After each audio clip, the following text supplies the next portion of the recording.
মানুষ যখন সম্পর্ক থেকে বেরিয়ে যেতে চায় তখন সে মুক্তির জন্য ছটফট করতে থাকে। সময়ের সাথে সাথে মানুষের অনুভূতি এবং চাওয়া পাওয়ার পরিবর্তন হয়।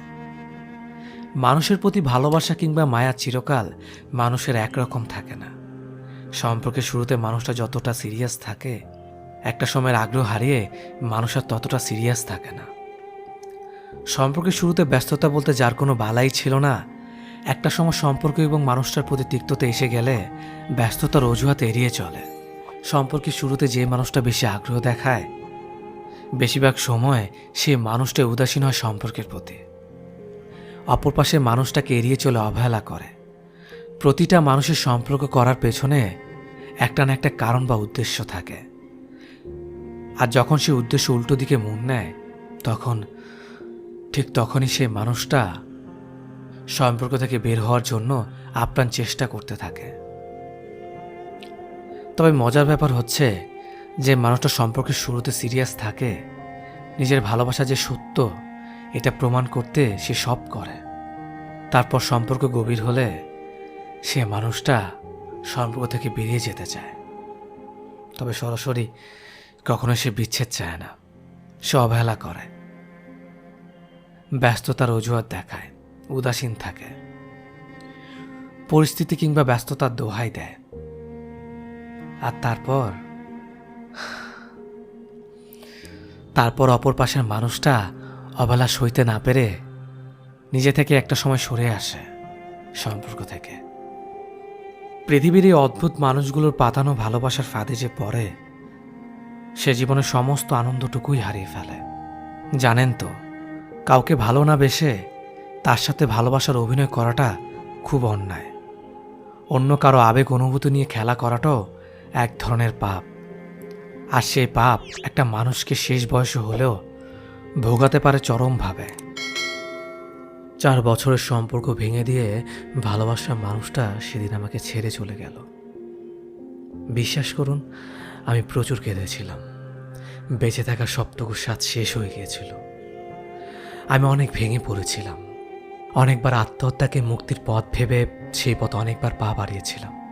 কিন্তু যতবারই সিলিংয়ের সাথে গামছাটা পেঁচিয়েছিলাম, ততবারই দেয়ালে টানানো মায়ের ছবিটি আমার খুঁজে নেওয়া পথটা বন্ধ করে দিয়েছিল। আমার সেদিন মনে হয়েছিল 4 বছরের সম্পর্ক, 4 বছর ধরে বিন্দু বিন্দু করে গড়ে তোলা স্বপ্নের পাহাড় এক নিমিষেই ভেঙে দিয়ে যে মানুষটাকে এত বেশি ভালোবাসতাম, সে মানুষটাকে কি করে ভুলে থাকবো ভবিষ্যতের দিনগুলোতে। খুব খুব কেঁদেছিলাম। আমার পক্ষে কোনোভাবে মেনে নেওয়া সম্ভব ছিল না। অথচ দেখেন, এখন দিব্যি সুখে দিন কাটাচ্ছে। তার কথা আর আগের মতো মনে পড়ে না। মনে পড়লেও আর মন খারাপ লাগে না। সে আনন্দময় মুহূর্তগুলো বর্তমানকে আর কোনোভাবে প্রবাহিত করে না। মানুষের জীবনটা আসলে স্রোতে ভেসে যাওয়া শ্যাওলার মতো। সময়ের স্রোতে ভাসতে ভাসতে কোথায় গিয়ে কিছুদিনের জন্য বস্তি করে মায়ায় মমতার বন্ধনে আবদ্ধ হয়ে যায়। কিন্তু একটা সময়ের পর ঠিকই স্রোতে ঘা ভাসিয়ে চলে যেতে হয়। পৃথিবীতে মানুষ যতদিন বেঁচে থাকবে ততদিনই নতুন নতুন মানুষের সাথে পরিচয় হবে। জীবনে নতুন নতুন মানুষ আসবে, আবার চলেও যাবে। তাই একটা মানুষ চলে যাওয়ার কারণে বাকি জীবনটা নষ্ট করার কোনো মানেই হয় না।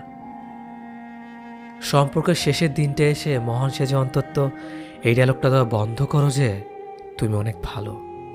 দেখে নিও, জীবন সঙ্গী হিসেবে আমার চেয়ে অধিক ভালো কাউকে পাবে। তার চেয়ে বরং এই প্রশ্নগুলোর যথাযথ উত্তর দাও। আমি জানি আমি ভালো, তুমি জানো আমি ভালো। আমি যখন এতই ভালো, তাহলে আমাকে ঠকালে কেন? মাঝপথে এসে আমাদের সম্পর্কের ইতি টানতে হচ্ছে কেন? কেনই বা তুমি এখন অন্যদিকে অন্যজনে আকৃষ্ট? এই যে প্রশ্ন শুনেই নিশ্চুপ হয়ে গেলে, আমি জানি এসব প্রশ্নের সঠিক উত্তর তুমি দিতে পারবে না। কারণ তুমি প্রশ্নের উত্তর দিতে শুরু করলে আর চতুর্থ শব্দটা হেরে যাবে। তোমার মেধাবী মস্তিষ্কের খিলুয়াজ আর কোনো কাজে আসবে না। জানো, তোমার মতো অসৎ মানুষের প্রশ্ন শোনার কান আছে ঠিকই, কিন্তু উত্তর দেওয়ার মতো যোগ্য হৃদয়টুকু নেই। শেষবারের মতো আমার চোখের দিকে চোখ মিলিয়ে তাকিয়ে দেখো, তুমি কতটা অযোগ্য আমার। যাকে বলেছিলে ভালোবাসি, তাকে ধরে রাখার ক্ষমতা তোমার নেই। আমি তো তোমার দেওয়া ভালো মানুষ শব্দের উপাধি নিয়ে বাসব। আর তুমি যেতেও হেরে যাওয়া এক মানুষ যার নামের সাথে প্রতারক শব্দটা আজীবন মিশে থাকবে।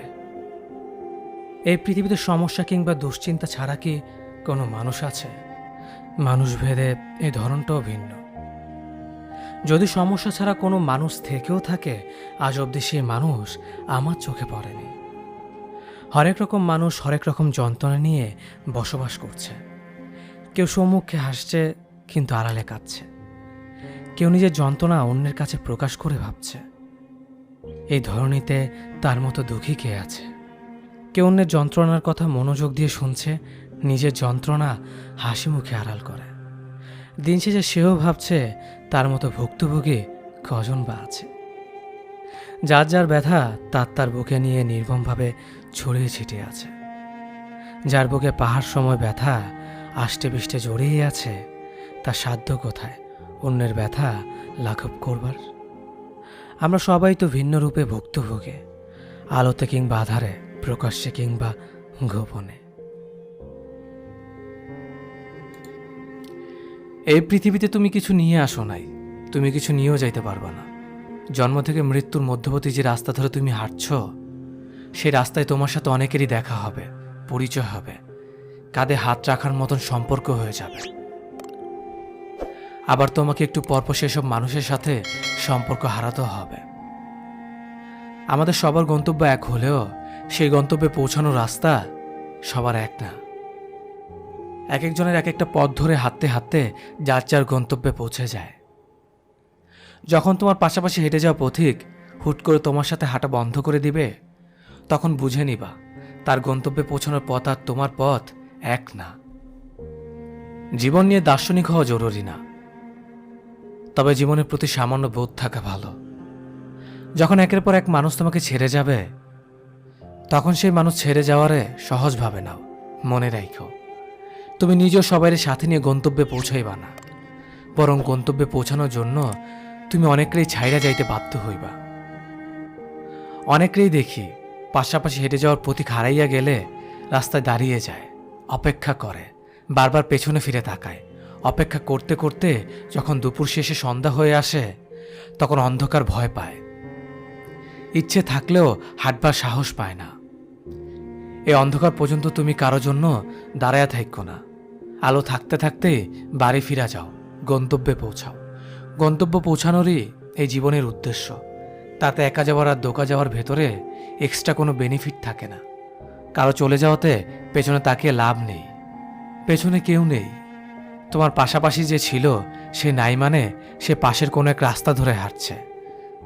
তারও প্রচুর তাড়া, গন্তব্যে পৌঁছানোর তাড়া। পথ অতিক্রম করার সময় পথিকের জন্য মায়া কইরো না। পথিক থাকবার জিনিস না। পথিক কেবল যাত্রাপথের সাময়িক এক সঙ্গী। আমাদের সবারই গন্তব্যে পৌঁছাতে হবে। কারো সাথে কারো পৌঁছানো বাধ্যতামূলক না। জীবন যার যার তার। পথে থামো না, হাঁটো।